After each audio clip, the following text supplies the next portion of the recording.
welcome to Lost Girl Therapy. I am so sorry to hear that you are going through this. It is a devastating time to receive a POTS diagnosis because the initial few months, at least for me, were terrifying. It was never knowing what to do, it being afraid that my body was going to essentially fail. It felt like I was out of control and I was scared all of the time. And that does not even count all of the symptoms that I was experiencing from POTS. There has been a lot of progress in the medical community over the last 5 years since I got diagnosed in terms of understanding the disease and working on mitigating a lot of the things. However, these are some things that I do wish that I had done 5 years ago that might have changed the trajectory of my POTS experience. Number one, find a doctor that you trust and look into their credentials and see if they have actually done work or research on POTS prior to 2020. The reason being is that the majority of the medical community has not been studying POTS. They did not even begin taking it seriously as a post-COVID disorder in the recent surges of occurrences until maybe a year and a half ago. The medical community is playing catch up with how to treat POTS.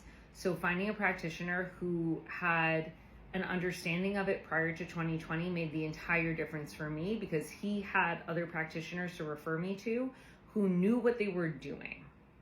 And those were the practitioners who did not gaslight, they did not reject, they did not tell me that POTS wasn't real and that it was all in my head.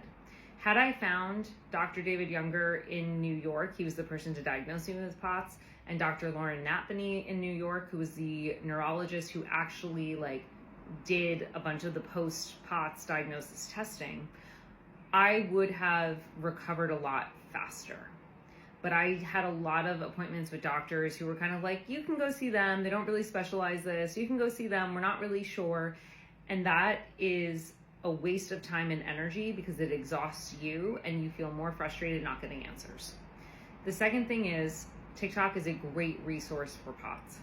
It is how I found the Levine protocol. It is how I found a lot of larger POTS, wings, chapters, etc., that have comprehensive packages to treat POTS.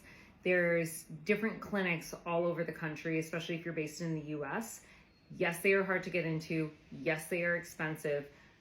But by the time that I had figured out that I had POTS, I had done the majority of the things that clinics like UPenn, the Mayo Clinic, and there is a clinic down in Florida that gets a lot of buzz around it.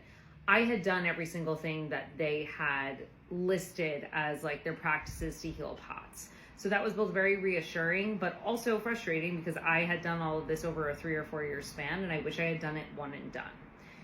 Even if you cannot attend the clinic because, again, they're incredibly expensive, they are hard to get into, I highly recommend going onto UPenn's POTS clinic website and look at what they list as treatments that actually help POTS.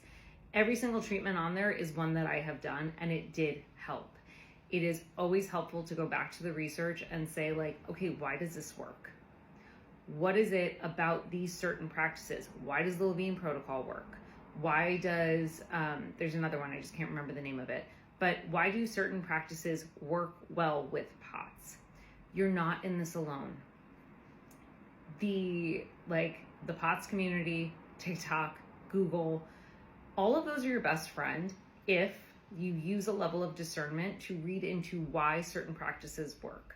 As somebody who was not chronically ill and then became chronically ill post-COVID, one of the things that I did notice within myself was that I just kind of took a lot of things at face value and I did not actually check in with my body to see how do you feel about this? So when someone would be I don't know, you should try Ralphing, you should try this, you should try that, I would try everything. And the problem is if you try everything, nothing works. So you have to listen to your body and you have to tune into what you feel resonates the most for you because you instinctively know how your body heals. And I know that sounds weird, especially when your body is out of whack and it's doing its whole thing. But I promise you, the biggest shift that I made that helped my healing journey and got me to a place where I am able to be here talking to you for 5 minutes and I'm okay. Like, yeah, I'm leaning against a counter, but I'm okay. I'm not having an episode. We're fine. Is because I started listening to what I felt called to do versus what I was told to do. And the moment that I started doing that, I started unpacking all the puzzle pieces of why my body was working the way it was.